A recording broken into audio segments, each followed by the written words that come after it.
buhay o kabiguan, ng ligaya o lungkot. Kaya marapat lamang na tanggapin si Jesus bilang tagapagligtas at Panginoon. At matapos yun ay panariwain ang katapatan at paglapit sa Kanya bawat araw o day by day. Ang day by day ay naglalayong umalalay sa pang-araw-araw na pamumuhay. Narito po si Kuya Ed Lapis sa mensaheng pinamagatang A Fragrant Offering.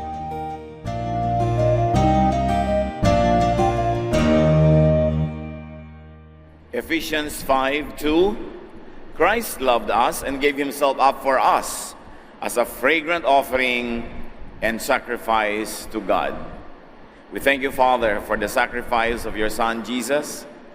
We thank you for all the benefits that your people gather from the sacrifice of your Son.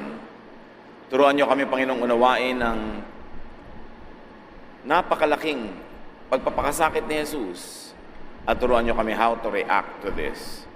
Lead us, teach us, guide us. Sa pagtitipon namin ngayon, Panginoon, palakasin niyo po ang aming mga katawan, magpagaling po kayo ng mga karamdamang pisikal, emosyonal, spiritual. At nawa yung mga anak, sa paglalim ng pagkakilala sa inyo, lalo niyong pagpalain sa maraming paraan. We glorify you, we honor you, we thank you, Father. In the name of Jesus, your Son, our Lord, our Savior and friend. Amen. A fragrant offering. Isang mabango, masamyong handog. John 12:1-8. 6 days before Passover, Jesus went back to Bethany, where he had raised Lazarus from death. A meal had been prepared for Jesus. Martha was doing the serving, and Lazarus himself was there. Sariwa pa sa alaala ng mga tao ang ginawa ng Panginoong kagilagilalas na himala na si Lazarus na ilang araw ng patay at pinangangambahan ng mga taong mabaho ng bangkay, ay ginising niya mula sa kamatayan at pinalabas mula sa libingan. Si Lazarus, ang kanyang mga kapatid na si Martha at si Mary, ay malapit kay Jesus at madalas na si Jesus ay doon sa bahay nila tumutuloy na napakalapit lang sa Jerusalem. Pag nagpupunta si Jesus sa Jerusalem, hindi naman siya doon natutulog sa loob ng syudad, lumalabas siya sa gabi at doon siya humahapon sa kanyang mga kaibigan at napakadalas niya sa bahay ng magkakapatid na ito. Malalapit sila sa isa't isa. So sila ay nagkatipon-tipon dahil pinagdiriwang nila ang bagong buhay ni Lazaro na mula sa kamatayan ay buhay na meron na naman siyang second lease on life. Lahat ay naghanda, and what was Martha's offering? A meal and service during the meal. Talagang in character itong si Martha. Magugunita natin na mga nakaraang panahon ay siya busy sa kitchen at sinasabi niya kay Jesus pagpuntahin ng kapatid niyang nakababatang si Mary at tulungan siya sa kusina dahil siya talaga ay kitchen queen. In character, her offering to Jesus and for the event was food and serving the food. Verse 3. Mary took a very expensive bottle of perfume and poured it on Jesus' feet. She wiped them with her hair, and the sweet smell of the perfume filled the house. Do not mistake this episode with another episode when another woman of the city came in at a party and poured perfume on Jesus. Iba namang okasyon yon. Apparently, naulit o nagpapaulit-ulit ang ganitong pag-o-offer ng ilang kababaihan. Kung ang kapatid niyang si Martha, ang in-offer ay pagkain at paghahanda, si Maria iba naman. What was Mary's offering? Very expensive perfume. Again, she is in character. Hindi talaga siya mahilig sa kusina, kaya nga nasisita siya ng kanyang kapatid.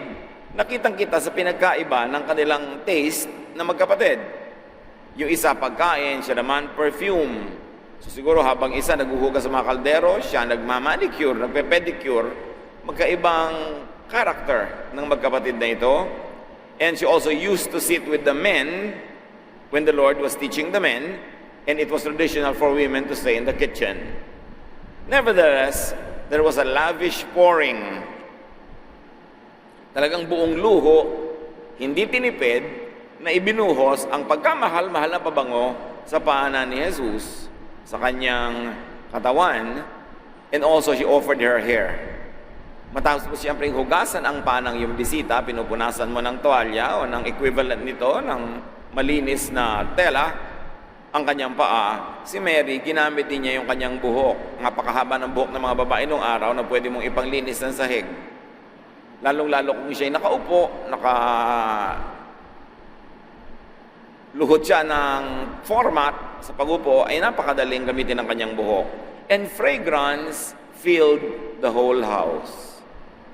Kung ang offering ni Martha ay amoy bawang, amoy sibuyas, amoy ulam, ang sarap, at napupuno din ang bahay ng amoy ng kanyang offering, napupuno naman ang pabango ang buong bahay dahil sa offering nitong si Maria. John 12:4 up to 6. A disciple named Judas Iscariot was there. He was the one who was going to betray Jesus. And he asked, "Why wasn't this perfume sold for 300 silver coins and the money given to the poor?" Judas did not really care about the poor. He asked this because he carried the money bag and sometimes he would steal from it. So, ipinakita ang pangatlong karakter na binanggit bukod kay Jesus, si Judas, na sabi ng verse ay maghuhudas makaraan ang ilang panahon. Sabi niya, bakit inaksaya ang napakamahal na pabango? Bakit hindi na lang ito ibinenta? At napakadaling kikita tayo ng 300 silver coins. Ganun kamahal. At matapos itong ibenta, ang pinagbentahan ay ating ibigay sa mga maralita, sa mga dukha, sa mga mahihirap. At sinabi naman ng may akda, hindi naman talaga makamahirap yang si Judas. Kunwari lang yun. Gusto niya malagyan ng pera ang daladala niyang sisidlan, supot ng pera, kasi siya ang treasurer. Dami-dami naman kasi magiging treasurer, siya pa. Pero siya ang treasurer, siguro wala nang laman o konti na lang ang laman ng supot, halata-halata pag kinupitan, gusto niya maraming laman para nakakalito ang kwenta, pwede siyang kumupit ulit. Sabi niya, sayang ang pabango, ibinuhos lang sa paa ni Jesus. Dapat ibinenta yan para pinakinabangan, maluho, walang kakwenta-kwentang uri ng paggasta. So what was Judas's offering? Criticism, complaint, and rebuke of Mary's so-called lavishness. Laging may mga Judas sa lahat ng panahon. Kahit sa panahon natin ngayon, mayroong mga mananampalataya na pagka mayroong maganda na o-offend. Bakit ang ganda-ganda ng ginagamit natin ditong silya? Tama na yung pangit. Bakit ang ganda-ganda, ang mahal-mahal ng piano, ng organ? Tama na yung mura. Bakit ang ganda-ganda na electric fan? Tama na yung mga mamurahin lamang. Kahit na yung blade ang lumilipad at tumatama sa tao, mura naman. Bakit ang dami-daming handa? Dapat ang dami-dami nating gastos. Dapat ipamigay na lang natin sa mahihirap. Dapat ipang charity na lang lahat. Pagka nagkakainan kayo, may magkukwenta, yan bang kinain nyo? Kung ibinili natin ang Biblia at ipinimigay sa ibang tao, ilang Biblia na yan? Pagiltihin ka na talaga. Bawal mag-enjoy, bawal ang maganda. At meron ding mga Judas ngayon na ayaw nila na ang mga Jesus o ang mga lingkod ni Jesus ay napapabanguhan, nabibigyan ng maganda, nabibigyan ng mamahalin. Dapat naglingkod ka sa Diyos, magdusa ka, magtiis ka, maghirap ka dyan. Yan yung attitude ni Judas. Pero hindi naman pala talaga lubhang makamahirap, gusto lang mangupit. He had a malicious agenda, and that was to steal. John 12:7, Jesus replied, "Leave her alone. She has kept this perfume for the day of my burial. You will always have the poor with you, but you won't always have me." Malinaw ang sinabi ng Panginoon kay Judas na tinutuligsa yung babaeng napakaluho ng bigay. Mahal, mabango. Sabi niya, huwag mo siyang pakialaman. Tama ang kanyang ginagawa. Kayo, lagi ninyong makakasalwa ang mahihirap. Hindi kayo maubusan ng panahon na maglingkod sa Kanya. Paminsan-minsan lang kung nandito. Kaya hindi masama na bigyan ako ng mamahaling pabango. Obviously, Jesus rebukes Judas, commends Mary, and appreciates the very lavish and personal offering. Hindi siya na-offend, hindi niya pinigil. Sabi niya, huwag mong pakialaman si Maria, gusto ko ang ginagawa niya. So, reviewin natin ang napaka-iksing kwentong ito, pero mahalaga sa ating buhay ang kahulugan. The gathering was to celebrate Lazarus' new life. The gathering was there to thank Jesus. Martha's offering was her specialty, a meal. It was a very practical and functional gift. She cooked and served according to her talent, according to her personal taste. Nobody complained about the food. Everyone enjoyed the food, including Judas. Mary's offering was perfume, found by Judas to be vain and lavish, but Jesus gives it a symbolic meaning. Sabi niya, malapit na akong mamatay, at totoo nga naman, nung namatay si Jesus sa krus, magsasabat na, madilim na, wala nang pwede magtrabaho, hindi na siya nalinis, hindi na siya nalagyan ng pabango yung kanyang katawan, kaya na-advance na. Na-advance na ni Mary, and Jesus gave that act a very prophetic symbol para may kinalaman sa paghahanda ng kanyang kamatayan. Everyone enjoyed the fragrance. The fragrance that was intentional for Jesus was enjoyed by all. Meron pang isa na karakter na hindi pa tinututukan ng kamera. Si Lazarus. Lazarus was given life extension, remember? He was the main beneficiary of the act of Jesus. At itong celebration na ito, sa lahat ng taong nandoon siya ang dapat pinakamalaki ang iniambag, but Lazarus makes no personal offering. How loud his silence, how eloquent the absence of his gift. Lazarus gives Jesus no personal gift or offering. Katakataka, siya pa naman ang binuhay. Siya ang binigyan ng napakalaking pagpapala. Ang nagpasalamat kay Jesus yung mga kapatid, at siya nandun lang nag-e-enjoy. Who are you in the story? Sino tayo sa mga karakter? Huwag na natin pagpilian si Jesus. Unique siya, siya na lang yon. Kayo ba si Martha? Who gives very personal, practical gift of service? Dapat check. Pinaglingkuran niya ang katawan ni Kristo, pinakain niya, pero ang katawan ngayon ni Kristo ay ang iglesia, ang kapatiran, ang church. So may mga Marta pa rin ngayon, nagpapakain ng church workers, pinapakain yung church ng sari-saring, inihahanda niyang putahe, kayo na iputahing pagkain ng sikmura o pagkain ng isip o ng kaluluwa. Kung teacher man siya, para siyang Martang nagluluto ng pagkain, padaghahanda ng lesson, pinapakain niya ang mga anak ng Diyos. Kung teacher siya ng mga bata, pinapakain niya ang mga batang ito ng pagkain ng Diyos. May mga Marta pa.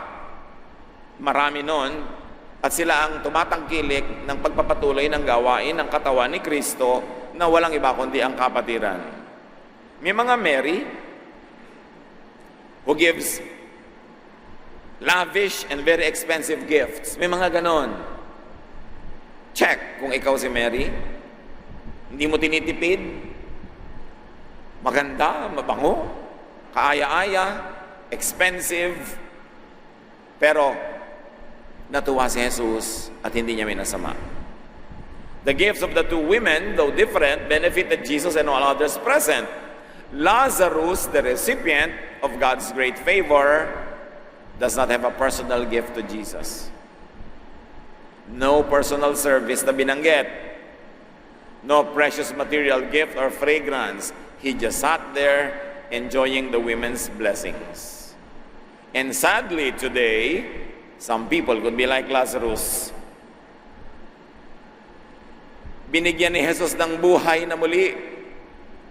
Binigyan ng buhay na walang hanggan. They receive life, this life and the eternal one, and they just sit in the fellowship and enjoy what others offer and do. Walang kinocontribute, nagkikriticize pa. Hindi na nga naglilingkod, pinapahirapan pa yung mga naglilingkod. Hindi na nga binabantayan yung anak na ubod ng likot kuminsan. Iniirapan pa ang mga asheret na nagpapasuheto sa bata. Hindi na nga kinokontrol yung kasamang maingay.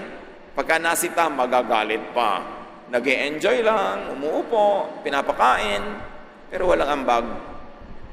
Ganon si Lazarus. At nawawala ni isa sa bulwagang ito na ganon. Jesus commended Mary and her gift. It shows that Jesus appreciates service, attention, and expensive, fragrant gifts. It's not offensive to Him. Kaya sinabi niya sa John 12:8, "You will always have the poor with you, but you won't always have me." Hindi naman masama na pag may kinalaman sa akin ay expensive at mabango at maganda. In the name of Jesus, yes, give to the poor and the needy, but also give to the deserving, especially to Jesus. May mga deserving. Ang mga Sunday school teacher nyo, deserving. Na mapansin naman natin at mabigyan ng mga munting, mga tokens of our appreciation. Ang ating mga singers, ang mga instrumentalists, nagpa-practice. Habang nasa beach kayo kahapon, nagpa-practice na sila para sa worship natin. Tapos kikriticizein mo pa yung wala sa tono. Hindi ka naman kumakanta. May mga ganong hudas eh. Wala namang kinontribute, nang kikriticize pa. So offer your personal service and material gifts. That is the duty and the privilege of everyone who has been given life by God through Jesus. Yung ibinigay ni Jesus na buhay, dapat suklian din natin ang buhay na handog. Romans 12:1-8. Dear friends, God is good. So I beg you to offer your bodies to Him as a living sacrifice, pure and pleasing. Hindi patay na katawan ang inihingi na ating ihandog sa Kanya, buhay. Sa ating pagiging buhay, sa mga nagagawa ng mga taong buhay, sa ating activity, tayo maglingkod sa Diyos. That's the most sensible way to serve God. I realize how kind God has been to me, and so I tell each of you not to think of you that you are better than you really are. A body is made up of many parts, and each of them has its own use. That's how it is with us. There are many of us, but we each are a part of the body of Christ, as well as part of one another. God has given each of us different gifts to use. If we can prophesy, we should do it according to the amount of faith we have. If we can serve others, we should serve. If we can teach, we should teach. If we can encourage others, we should encourage them. If we can give, we should be generous. If we are leaders, we should do our best. If we are good to others, we should do it cheerfully. Maraming inilista si Pablo, bagamat hindi lahat ng mga gifts na ibinigay ng Espiritu sa mga mananampalataya. Pero sabi niya, ang mahalaga kung ano yung ibinigay sa iyo, ano yung lakas mo, ano yung talent mo, ano yung specialty mo, dapat ibigay mo yan sa body of Christ, which is the church. Kung ang galing-galing mo sa ganitong field, gamitin mo yan. Hindi mawawala ng paggagamitan, either sa theological upbringing of the people, o sa mga practical lives nila, sa kanilang kalusugan, sa kanilang hanap buhay. Maraming paraan para tumulong sa mga kapatid. At sabi ni Pablo, dapat lahat. Dahil bahagi ka ng katawan, ibig sabihin na ikay kumukuha ng nourishment sa katawan na kinabibilangan mo, dapat mag-contribute ka rin sa katawan na yon, sa ikabubuti ng iba at ikabubuti mo rin. Importanteng hindi ka lang nakaupo doon na walang ginagawa, walang idinadagdag na maganda.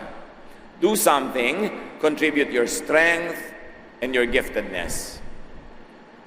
Maging nung unang panahon, ang requirement ng Diyos pag magwa-worship, Exodus 23:15, no one is to appear before me empty-handed. Sabi ko doon, walang dapat darating na walang bitbit. Dapat may bitbit na offering. Hindi pwedeng walang dala. Dapat mayroong offering. Ganon ang kasunduan ng pakikipagtipan sa Diyos. When you meet with God, you always have an offering because He is God and you are His creation. Pag nakikipagtipan ka nga sa gobyerno, may dala kang buwis. Pag may kailangan ka nga sa LTO, may kailangan ka sa City Hall, laging may bayad. At katakataka ang gobyerno, yan ang kaisa-isang lugar na nagbabayad ka, pero ikaw pa yung bumipila at ikaw pa nakikiusap. Hindi ka malang itrato na client. Kahit client na lang. Pagka nakikipagtipan ka, kahit sa tindahan, may kukunin ka, may ibabayad ka. Nakikipagtipan ka sa may mga serbisyo, mga barbero, mga pedikurista, may gagawin sila sa iyo, may ibabayad ka. Lalo naman ang pakikipagtipan sa Diyos. Dapat meron kang daladalang offering at sukli. Ganon talaga ang disente at maka-Diyos na paraan. Ephesians 5:2, Christ loved us and gave Himself up for us as a fragrant offering and sacrifice to God. Mahalaga yung fragrant, ha? Yun kasing mga karne na sinusunog ng Old Testament, yung usok ay nakararating sa kalangitan at kung katanggap-tanggap sa Diyos, masarap at gusto niya yung amoy, tinatanggap niya yung offering at yung mga nag-o-offer, ang mga dalangin nila ay tinutugon, sinasagot, pinagpapala sila. Pero kung hindi, kalugod-lugod sa Diyos, bulok na pala yung in-offer mo, naaamoy din yun sa usok. Walang kwenta, naaamoy din yun. Kaya si Jesus, ang kanyang ini-offer, ang kanyang katawan was a fragrant offering. Ibig sabihin, hindi balewala, hindi basta-basta, hindi walang kwenta ang in-offer ni Jesus. Para yung in-offer niya para sa ating kaligtasan, maging katanggap-tanggap sa Ama sa Langit, tayo ang nakinabang sa quality ng kanyang offering. Kasi kung nag-offer man siya, low quality naman, hindi rin tatanggapin, wala rin tayong mapapala. That's why it is but fitting to reciprocate and give to Jesus and His body, the church, our practical and also our lavish, expensive, and fragrant offerings. Dapat katanggap-tanggap din sa Kanya yung offering natin. Kasi siya nagsikap na maging katanggap-tanggap sa Ama sa Langit yung offering niya para sa atin. Hindi naman napakahirap isipin na dapat suklian ng ganung kabutihan ang Kanyang kabutihan. Kaya si Haring David, nung siya ay naghahanap ng hayop na makakatay at iaalay sa Diyos, nung malaman ng may-ari ng hayupan na iaalay pala ng hari yon sa Diyos, ayaw na siya pagbayarin. Libre na lang po. Total, hari kayo at total, i-offer niyo sa Diyos. Sabi ni David, aba, ayoko ng libre. 2 Samuel 24:24, I will not sacrifice to the Lord my God burnt offerings that cost me nothing. God is everything to me. And God loves me so much. Bakit mo ako pag-o-offerin ng barya-barya at lalong-lalo tiway-tiway, walang kakwenta-kwenta?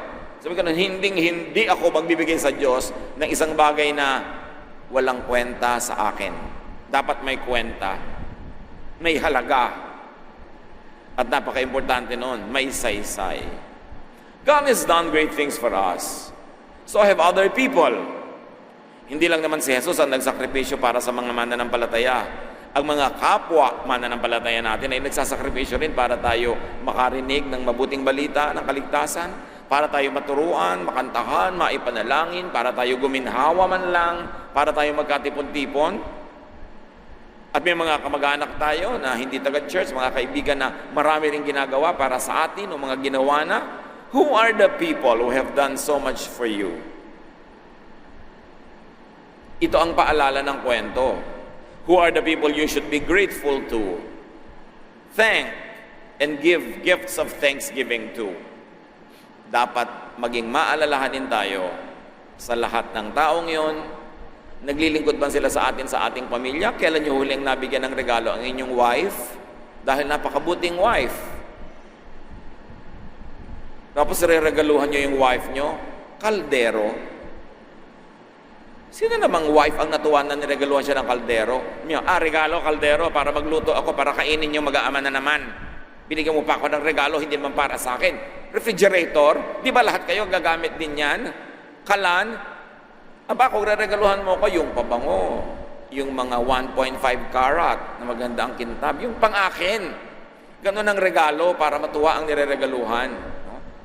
Dapat appreciative tayo. Kailan yung huling niregaluhan na inyong magulang? Maraming mga tao, pag nag-asawa na, nalilimutan na magulang. Laging, pasensya na po kayo nanay, gipit lang po kami. Kailan ka paluluwag? Mamamatay na lang ako, di ka naluluwag. Kaya kahit gipit ka, bigyan mo na ako, now na. Diba? Mga nanay, sabihin nyo, now na.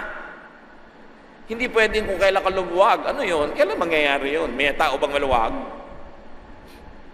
So kailangan magregalo na kayo dahil maraming binigay sa inyo inyong magulang. Ang inyong mga kapatid na tumulong sa inyo. Kahit sino. Tapos sa church, ang dami-daming tumutulong para tayo makapanambahan. Para tayo makakain ng salita ng Diyos. Para tayo makasamba. Nakakaalala ba naman lang tayo magregalo? Marami dyan, magpapakounsel. 2 oras, iiyak-iyak dun sa balikat ng counselor. Ni isang papayang panat, hindi man lang makapagbigay. TY. Pero pag magpapapedicure, kung kaninong di kakilala, kukulang yung ginawa niya, may tip pa. Pero yung nakatayo para hindi kayo magkagalit na mag-asawa, para magpalayas ang demonyong nakatira sa'yo, TY. Kailangan marunong tayong magbigay ng gift. And gifts that cost us something, not those that cost us nothing. Because when God gives to us, He gives with feelings. He gives with love. Marami mga tao kaya hindi na lumuluwag, kasi ang higpit ng hawak nila sa kanilang resources. Mahigpit ang labas, mahigpit din ang pasok. Ganun yun. But when you are generous, God will be generous with you. So do a Martha. Magluto ka, mag-serve ka sa mga kapatiran. Kung ano man yun. Hindi lang yun pagkain. Or do a Mary. Mag-decorate, magpabango. Ibang level naman ang need yun. But do better than Lazarus. Hindi natin alam kung nakabawi si Lazarus sa ibang part ng kwento. Pero sa kwentong ito, no. Siya ang binuhay, walang naikwento ang storyteller na ikinontribute niya sa okasyon. Huwag tayo maging Lazarus. Whenever you're in the church, whenever you're in the fellowship, you always think, God gave me life. God gave me eternal life. God gave a fragrant offering. Jesus gave a fragrant offering to God. What can I give in return? That is decent, that is godly, and that is also the way to be blessed. Because in spiritual life, you keep only that which you give away, and you lose what you selfishly keep. Ama namin, turuan mo kami sa maiksi at simpleng kwentong ito. Kung saan kami nakatayo. Kami ba si Mary? Kami ba si Martha? Kami ba si Judas? O kami ba si Lazarus? O may pagkakahalo-halo yung apat na yun sa aming pagkatao. Teach us to purify our lives, our motives, and our deeds so that we may give glory to you and we may be just and loving and kind to those who serve us, to those who give to us. Pagbulay-bulayan natin ang napaka-practical na application niyan, i-apply agad sa buhay dahil hindi isinulat ang mga kasaysayan para tayo maaliw, isinulat para tayo turuan. Dear God, teach us, lead us, so that we can have practical applications of this very important message. Be with the Lord in silent reflection.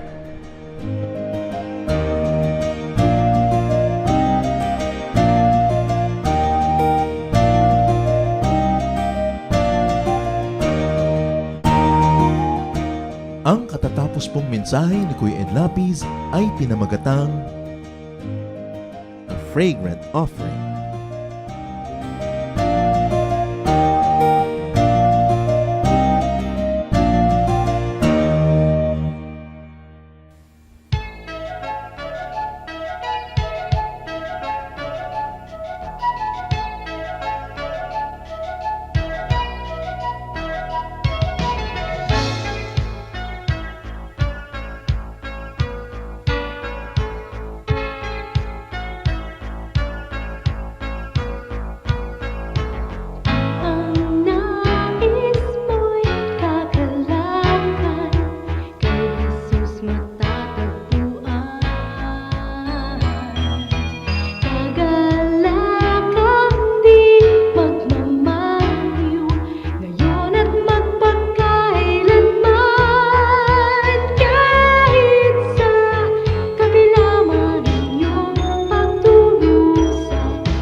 sikreto ng Kapampangan at magaling siyang magluto?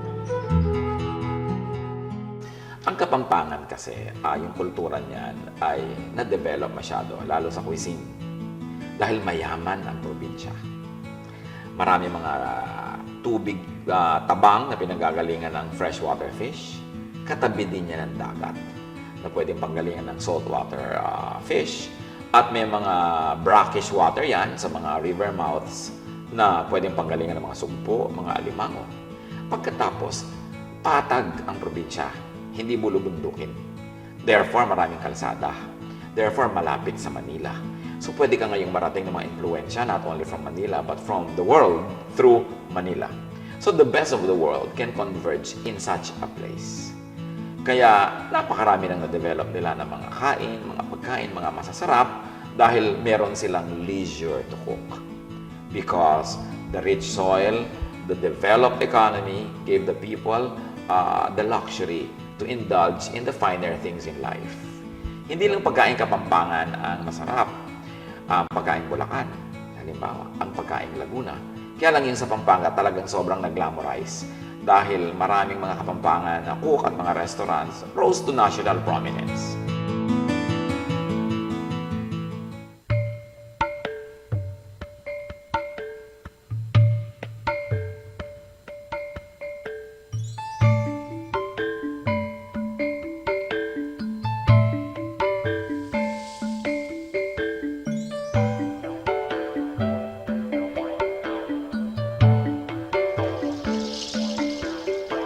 Sa aking paglalakbay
wagas niyong pagtingin,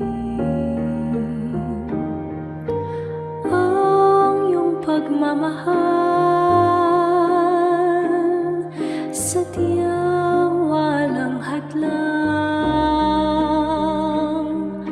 wala sa kalagayan at katayuan.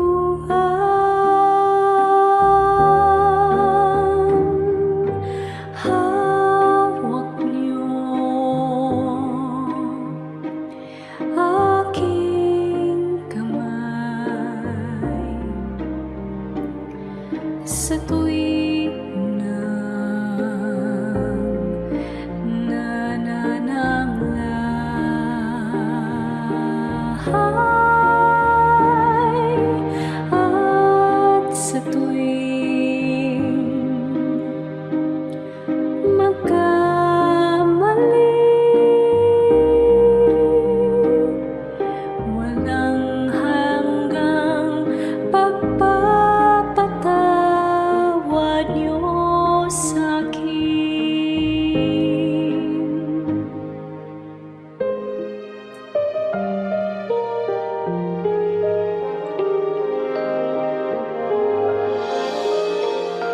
Di may hahambing pag-ibig niyo sa'kin, di may halin tulad ang wagas niyong pagtingin, ang iyong pagmamahal, sadyang walang hadlang, wala sa kalagayan at katayuan.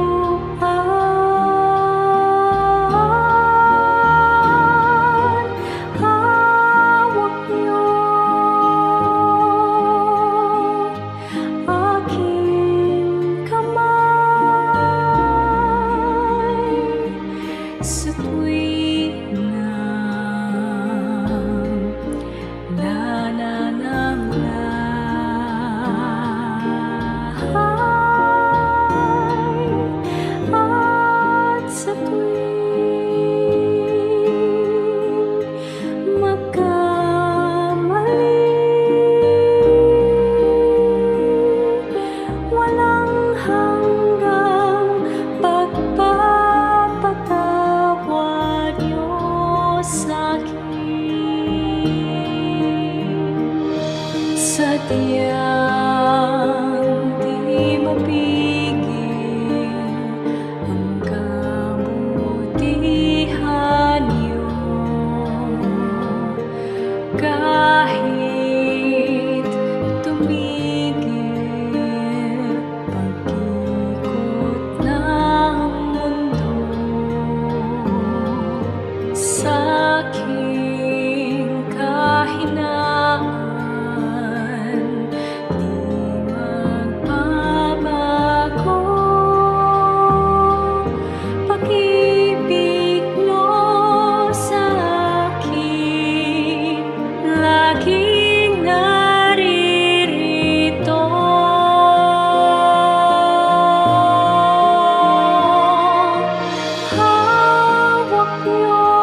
sa tuwing nananamay at sa tuwing magkamali. Walang hanggang pagpapatawad niyo sa'kin. Walang hanggang pagpapatawad niyo sa'kin.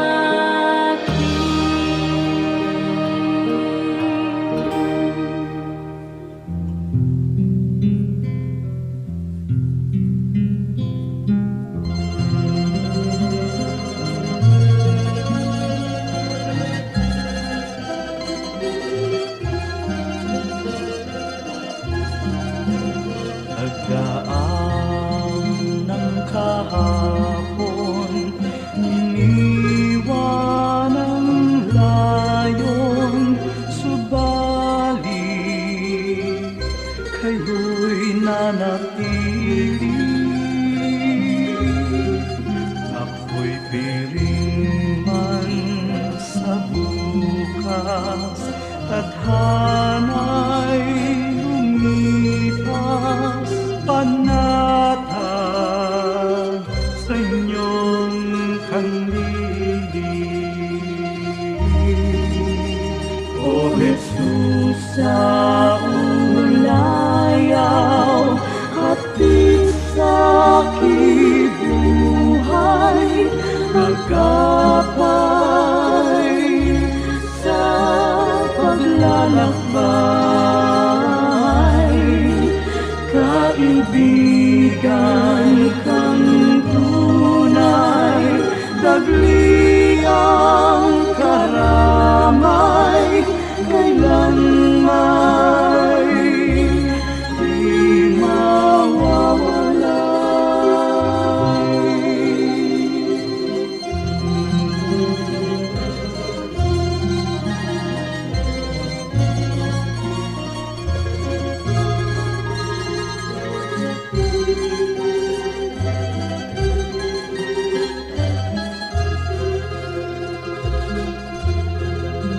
sa tamis ng iyong hiya, masakit at hirap, sadyang hindi mananaig.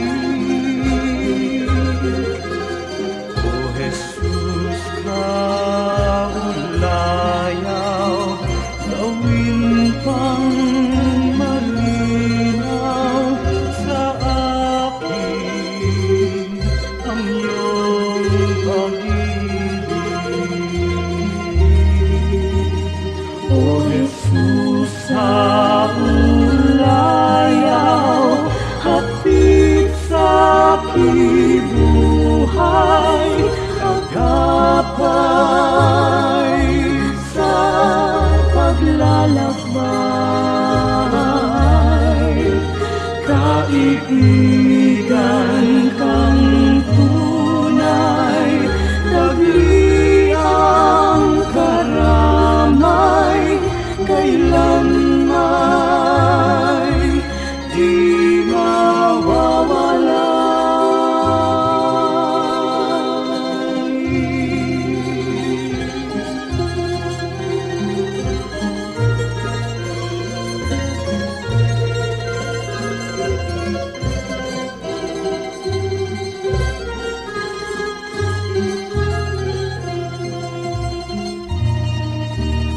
O Jesus, sa ulayaw, hatid sa aking buhay, sa tuwin ay lunas ka sa aking lumbay, sa pag-ibig niyong alay, nasakdal dalis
sa akin, di nababago ng hangin, kahit saan pa man, kahit na sino man, kayo'y sa aming piling, di man maabot ng damdamin. Ang pag-ibig niyo'y wagas, hindi magwawakas. Ako ay niligtas,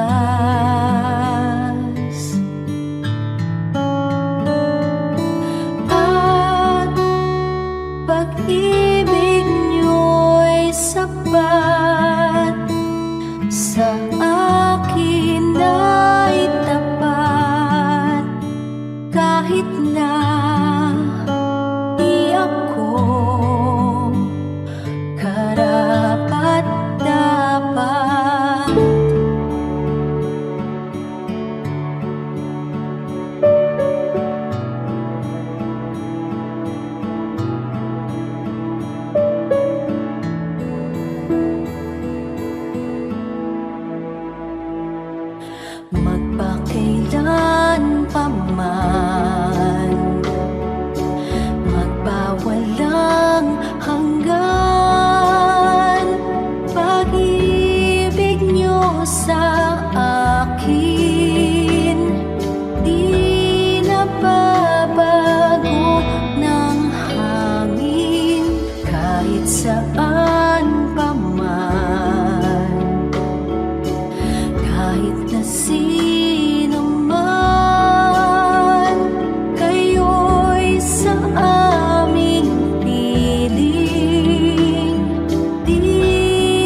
Oras na po para pansamantalang magpaalam ang programang Day by Day.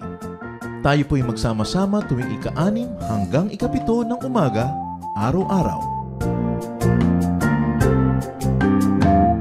Magandang umaga po at mabuhay ang Panginoong Hesus!